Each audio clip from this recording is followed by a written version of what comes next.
Program Pemulihan Ekonomi Nasional atau PEN dinilai sebagai langkah cerdas pemerintah untuk menjaga pertumbuhan ekonomi dan dalam rangka pemulihan kesehatan di masa pandemi COVID-19.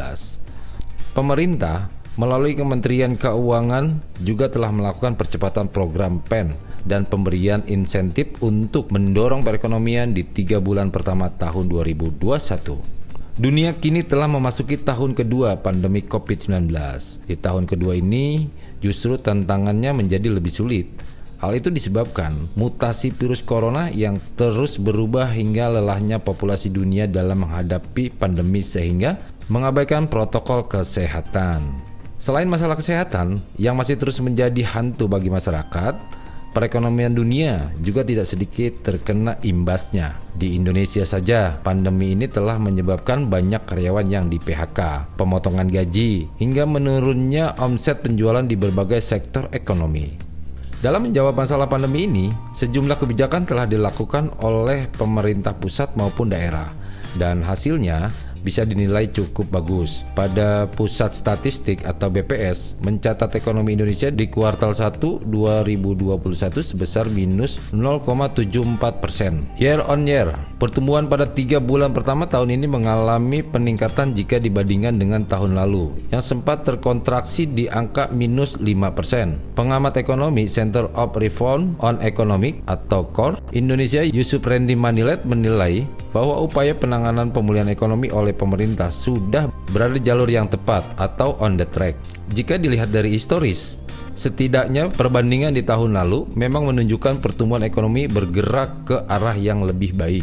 Program Pemulihan Ekonomi Nasional atau PEN memang menjadi kunci penting dalam pemulihan baik kesehatan maupun ekonomi di kuartal 1/2021 ini. Pemerintah melalui Menteri Keuangan Sri Mulyani telah melakukan percepatan program dan pemberian insentif. Program PEN yang diarahkan untuk mendorong perekonomian di tengah bulan pertama tahun ini sebagai berikut.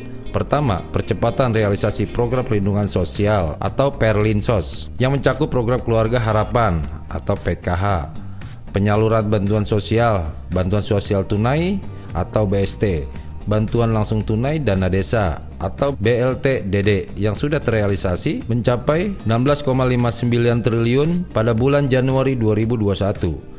Kedua, percepatan penganggaran dan realisasi bantuan produktif usaha mikro atau BPUM yang ditargetkan tersalur pada Maret 2021. Ketiga, program padat karya kementerian atau lembaga KL-L pada Kementerian PUPR, Kementerian Pertanian, Kementerian Kelautan dan Perikanan atau KKP, dan Kementerian Perhubungan.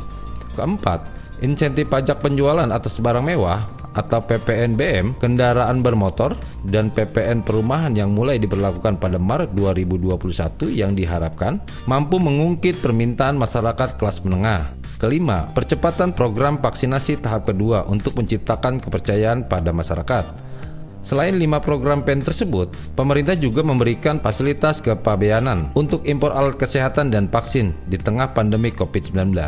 Data dari Direktorat Jenderal Bea Cukai Kementerian Keuangan per 15 Februari 2021, total fasilitas kepabeanan yang telah diberikan oleh pemerintah sebesar 825,33 miliar dari total nilai impor yang mencapai 4,52 triliun. Kemudian, fasilitas senilai 591,06 miliar yang diberikan untuk impor vaksin sejumlah 29,3 juta dosis. Program-program tersebut di atas merupakan beberapa strategi pemerintah dalam rangka menjaga pertumbuhan ekonomi di tengah pandemi COVID-19 yang sampai saat ini masih mewabah.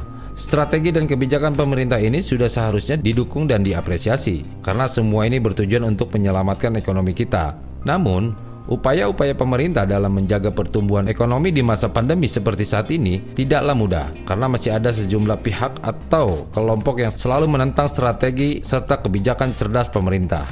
Kelompok-kelompok ini rajin mengkritisi program-program pemerintah tersebut, namun sangat minim solusi. Menyikapi hal ini, kita berharap agar masyarakat tidak terprovokasi kelompok tersebut dan terus mendukung program perbaikan ekonomi yang telah dilakukan oleh pemerintah dalam rangka menyelesaikan krisis akibat pandemi COVID-19.